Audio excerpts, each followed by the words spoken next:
Buen día. Hoy vamos a hablar sobre las tablas en el sistema de clasificación decimal de Dewey.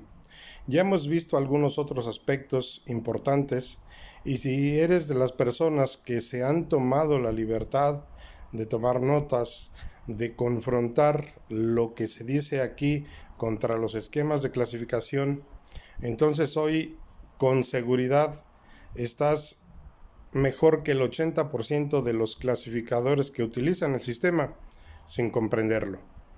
Pero vamos a seguir dando más clips para que estés en un grupo selecto al terminar todo este ciclo. ¿Sí? Hay diversas tablas que utiliza el sistema para subdividir el conocimiento, para poder especificar alguna área temática. Vamos a hablar de la tabla 1 y de la tabla 2. La tabla 1 se dice es una tabla de subdivisiones comunes. ¿Qué significa esto? Que se pueden agregar a cualquier número del esquema, cualquier número que se haya elegido para darle a algún documento, el clasificador puede remitirse a la tabla 1 y agregar de ahí un número para hacerlo más específico. Aquí empieza un poco la complicación de la relación entre el número de clasificación y el tema que le habíamos dado a nuestro documento.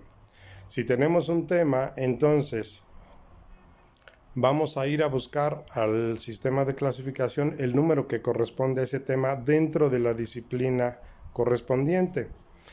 Pero si vamos a darle un número en una tabla, en este caso en la tabla 1, alguna subdivisión común, eso implicaría que entonces nuestro tema requiere una subdivisión temática. Y entonces, al final, cuando construyamos nuestro número de clasificación, podemos igualar la clasificación con el tema. Son dos lenguajes distintos que dicen exactamente lo mismo, o así debería ser. Esto lo vamos a ver más adelante. Les decía, entonces, la tabla 1 es un listado de subdivisiones comunes y el número que corresponde a cada una de esas subdivisiones se puede agregar al número de clasificación elegido, sin ningún problema.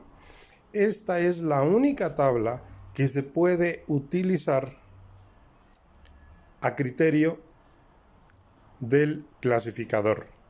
No se necesita una instrucción para ir a la tabla 1 y agregar un número de ahí.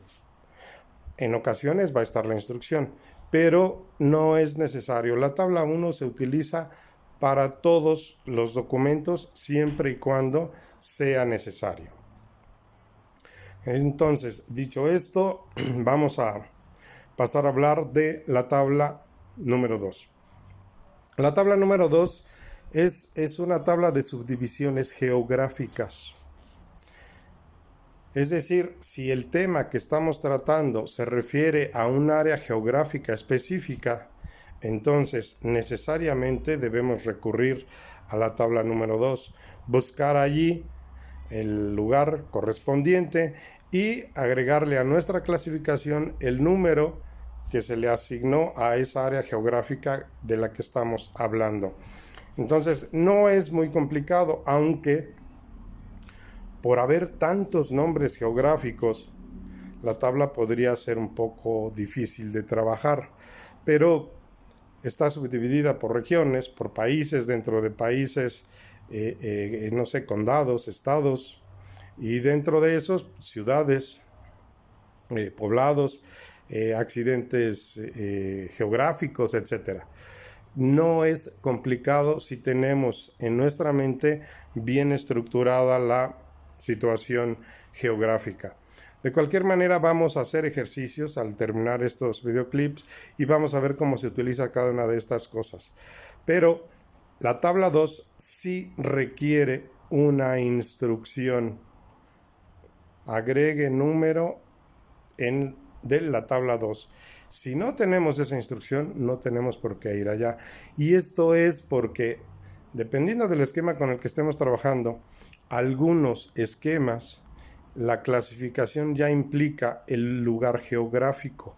Entonces sería redundante tener ya un lugar geográfico en la anotación y luego todavía ir y agregar el mismo número de la tabla geográfica. ¿Sí? Entonces vamos a ceñirnos a lo que hablamos en el clip anterior y vamos a seguir trabajando. Lo dejamos aquí y nos vemos en la siguiente.